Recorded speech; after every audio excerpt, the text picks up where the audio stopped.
Hello everyone, welcome to Master Cherry Mom YouTube channel. So I hope you all are doing absolutely fine.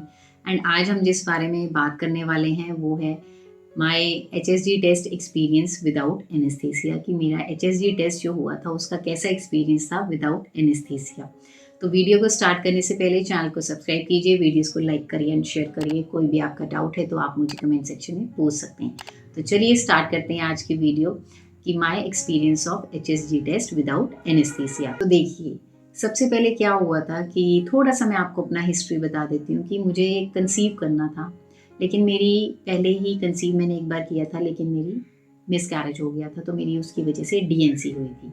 तो उसके बाद क्या हुआ कि मैंने थोड़ा सा गैप दिया, मैंने कंसीव करने के लिए ट्राई नहीं किया, लेकिन फिर हमें थोड़ा डर बैठ गया था कि हम पहले चेकअप करवाएंगे, उसके बाद ही ट्राई करेंगे प्रेग्नेंट होने के लिए। तो उसके बाद जब हमने माइंड बना लिया कि हाँ हमें प्रेगनेंसी कंसीव करनी है, तो हम डॉक्टर के पास गए, हम दोनों ने अपने चेकअप करवाया, सब कुछ ठीक था, सारे हार्मोन्स ठीक थे, सब ठीक था। तो डॉक्टर ने कहा कि ऐसा करते हैं कि हम जो हैं हम फॉलिकल इंडक्शन करते हैं, मतलब उसमें देखा जाएगा कि एग्स वगैरह ओव्यूलेशन हो रही है, एग्स बन रहे हैं, और अगर एग्स की क्वालिटी उतनी अच्छी नहीं होगी तो हम उसके साइड बाय साइड आपको मेडिसिन या फिर इंजेक्शन भी देंगे। तो फॉलिकल इंडक्शन स्टार्ट हुई मेरी 3 मंथ्स के लिए हुई। जब जब मुझे बुलाया जाता था मैं जाती थी, मेरे अल्ट्रासाउंड्स होते थे और मुझे SCG के इंजेक्शंस भी दिए गए उन 3 महीनों में, लेकिन फिर भी कंसीव नहीं हो पाया। तो 3 मंथ्स के बाद डॉक्टर ने मेरे बोला कि ऐसा करते हैं कि हम HSG टेस्ट अब करवा के देखते हैं, क्योंकि हमने देखा कि ओव्यूलेशन भी हो रही है, ठीक हो रही है, एग्स भी ठीक बन रहे हैं, तो फिर तो कंसीव होना चाहिए था, लेकिन नहीं हो पाया। तो अब हम HSG टेस्ट करवाएंगे ताकि ये देख सकें कि कहीं ट्यूब्स में ब्लॉकेज तो नहीं है, क्योंकि मेरी जो है पहले DNC हो चुकी थी, तो डॉक्टर को था कि माइट भी कहीं ट्यूब जो है वो ब्लॉक ना हो गई हो। तो उसके बाद मुझे HSG टेस्ट रिकमेंड किया गया, और HSG टेस्ट जो होता है वो बेसिकली उसको ट्यूब टेस्ट भी कहा जाता है, और ये एक एक्सरे टेस्ट होता है। इसमें क्या होता है, हमारा जो यूट्रस होता है उसका एक्सरे लिया जाता है, यूट्रस का, ओवरीज का, ट्यूब्स का। ये देखा जाता है कि यूट्रस की शेप वगैरह नॉर्मल तो है ना, कोई अबनॉर्मेलिटी तो नहीं है, और जो ओवरीज हैं वहाँ तक जो सॉल्यूशन अंदर डाला जाता है वो पहुँच रहा है कि नहीं, ट्यूब्स कहीं ब्लॉक तो नहीं है, क्योंकि अगर ट्यूब्स में ब्लॉकेज होगा तो बट ऑब्वियस है ओव्यूलेशन अगर हुई भी होगी तो एग ट्यूब्स तक पहुँचेगा ही नहीं, क्योंकि वो ब्लॉक हो रखी हैं और एग और स्पर्म कभी मिल ही नहीं पाएंगे, तो कंसीव हो नहीं पाएगा। तो उसके बाद क्या हुआ, मुझे एक पर्टिकुलर डे दे दिया गया। जैसे मेरे पीरियड्स आए थे, मेरे पीरियड्स 5 डेज के थे, तो मुझे 10th डे पे डॉक्टर ने बोला कि आपने इस दिन जाना है, इस लैब में जाना है और अपना HSG टेस्ट करवाना है। तो उसके बाद क्या हुआ कि जैसे मुझे बोला गया था कि मुझे 10th डे पे करवाना है ये टेस्ट, तो मैं 10th डे से पहले ही चली गई थी, एक दिन पहले। तो मैं एक दिन पहले जब वहाँ गई लैब में, तो मैंने उनसे पूछा था कि कैसे आना है, मॉर्निंग में खा पी के आ सकते हैं कि नहीं आ सकते, और ये जो टेस्ट है ये विद एनेस्थीसिया होगा, मतलब मुझे बेहोश होकर करवाया जाएगा या फिर नहीं किया जाएगा वैसे। तो वो कहते हैं कि वो आपकी मर्जी है, आपकी विश है। तो वो कहते हैं वैसे नीड नहीं है, आपको एनेस्थीसिया की ज़रूरत नहीं है, हम ऐसे ही कर देंगे। मैंने कहा चलो ठीक है। उन्होंने बोला हम आपको एक मेडिसिन देंगे जिससे कि थोड़ा सा बेहोशी, थोड़ा सुनपन आ जाएगा लोअर एब्डोमेन एरिया में, और उससे ईजिली हो जाएगा। फिर उसके बाद मैं अपनी गायनेक के पास गई, उनसे भी मैंने कंसल्ट किया। वो कहते विदाउट एनेस्थीसिया हो जाएगा, इसमें घबराने वाली कोई भी बात नहीं है। तो नेक्स्ट डे मैं मॉर्निंग में गई, मैं खाली पेट गई थी, और उसके बाद उन्होंने मुझे टैबलेट दी। जैसे मैं 10 o'clock का मुझे टाइम दिया था, तो मैं 10 बजे गई, खाली पेट गई, और उन्होंने मुझे एक मेडिसिन दे दी। और उसके बाद उन्होंने मुझे 2.5 आवर्स आप कह लीजिए 12:30 बजे तक नीचे बैठाया, वेट करवाया वहाँ पे बाहर वेटिंग एरिया में। उसके बाद 12:30 मुझे ऊपर बुलाया गया, डॉक्टर ने मुझे चेंज करने के लिए कहा, मैंने चेंज किया, और उसके बाद उन्होंने मुझे बोला आराम से लेट जाइए और अपनी लेग्स को थोड़ा सा वाइडन अप कर लीजिए, थोड़ा सा उठा लीजिए और थोड़ा सा वाइडन अप कर लीजिए। उसके बाद उन्होंने बोला कि जैसे हम बोलेंगे वैसे ही करना है, हिलना बिल्कुल नहीं है, घबराना बिल्कुल नहीं है। ये चीज़ मुझे पहले ही बोल दी गई थी। तो क्या होता है कि जैसे हम स्ट्रॉ होती है ना, जैसे हम जूस वगैरह पीते हैं, स्ट्रॉ पाइप होती है तो उसके बीच में से जूस निकल के आता है, वैसे ही एक टूल होता है, मशीनरी होती है, उसको विजाइना के थ्रू अंदर डाला जाता है, उस पतली सी टूल को, और उसके अंदर से डाई जो एक सॉल्यूशन होता है उसको डाई कहते हैं, उसको थोड़ा प्रेशर के साथ अंदर छोड़ा जाता है, भेजा जाता है। वो जैसे जैसे फैलता जाता है सॉल्यूशन हमारे यूट्रस के अंदर, हमारे ओवरीज और फेलोपियन ट्यूब्स के थ्रू होके वो ओवरीज तक पहुंच रहा है, वैसे वैसे ही एक्सरे जो है वो लिया जाता है हमारे लोअर पेल्विक एरिया का।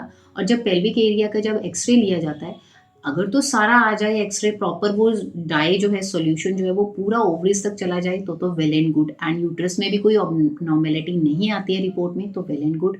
लेकिन अगर वहाँ पे क्या होता है कि अगर वो सॉल्यूशन आगे तक नहीं जाता है, ट्यूब्स में नहीं गया, तो दिस मीन्स कि जो ट्यूब्स हैं वो ब्लॉक्ड हैं, तो जो इसलिए कंसीव नहीं हो पा रहा होता है, तो वो चीज़ आपकी रिपोर्ट में आ जाती है।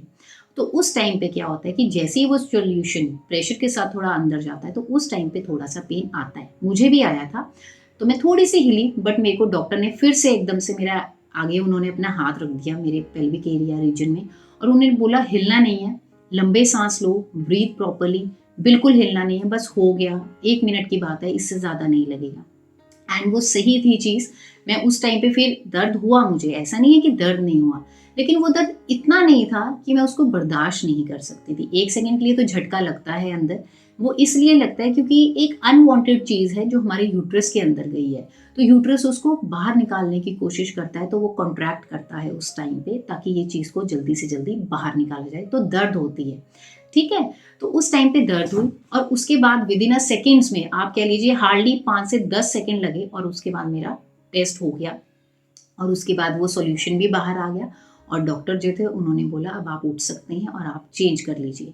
तो अब देखिए कि उसके बाद मैं खुद ही उठी, खुद ही मैंने चेंज किया, और उसके बाद उतर के मैं खुद ही नीचे आई हूँ स्टेयर्स से, ठीक है? और उसके बाद मुझे जो डॉक्टर थे वहाँ पे लैब में, उन्होंने मुझे मेडिसिन रिकमेंड की, एक एंटीबायोटिक और एक पेन किलर दिया। एंटीबायोटिक इसलिए दिया ताकि कोई इन्फेक्शन ना हो पाए, और उन्होंने मुझे पेन किलर दिया कि ये सिर्फ आपने आज का दिन खानी है शाम तक, एक टैबलेट अभी ले लीजिए, ठीक है? और एक शाम को खाइए, और हल्की खाना खाना है, हल्का, हेवी खाना नहीं खाना, खिचड़ी खा लेनी है जैसे, या फिर सूप पी लीजिए, वेजिटेबल सूप, या फिर दलिया खाइए, इससे ज़्यादा हेवी कुछ मील नहीं लेना है।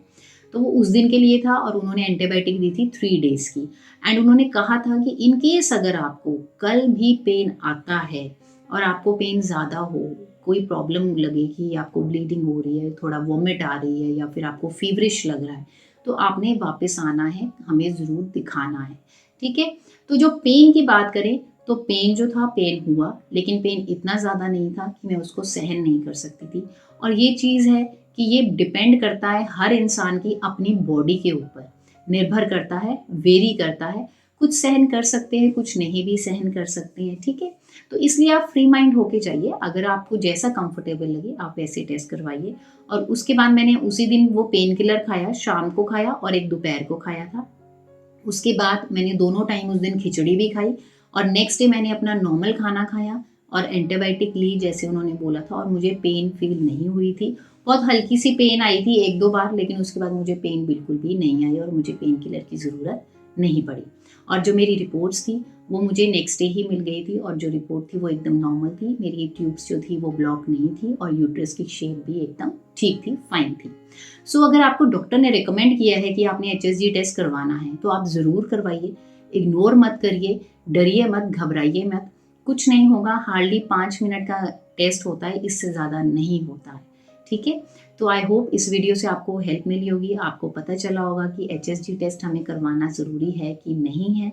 क्योंकि मैं तो बस एंड में एक ही चीज़ बोलूँगी कि अगर हम माँ बनना चाहते हैं, तो उस चीज़ के लिए हम कुछ भी कर सकते हैं, है ना? तो ये टेस्ट भी उसके लिए कुछ भी नहीं है, छोटी-सी एक स्टेप आप कह लीजिए है, और एक ये हमारे लिए ही है कि हमें ही पता चलेगा हमारे बॉडी के बारे में। अगर कोई इश्यू होता है, कोई प्रॉब्लम होगी, तो हम उसको फर्दर ट्रीटमेंट लेके ठीक कर सकते हैं। सो आई होप इस वीडियो से आपको हेल्प मिली होगी।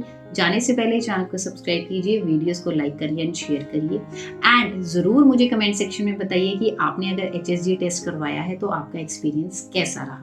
वैसे तो मुझे बहुत फीमेल्स हैं वो कमेंट सेक्शन में बताती हैं कि उनका एक्सपीरियंस कैसा है, लेकिन मैं फिर भी चाहती हूँ कि और जो करवा रहे हैं तो वो भी प्लीज़ कमेंट सेक्शन में बताइए ताकि बाकियों को भी पता चले। सो जाने से पहले चैनल को सब्सक्राइब कीजिए, वीडियोस को लाइक करिए एंड शेयर करिए। कोई भी आपका डाउट है तो आप मुझे कमेंट सेक्शन में पूछ सकते हैं। मिलते हैं नेक्स्ट वीडियो में। Till then take care, thank you and bye bye.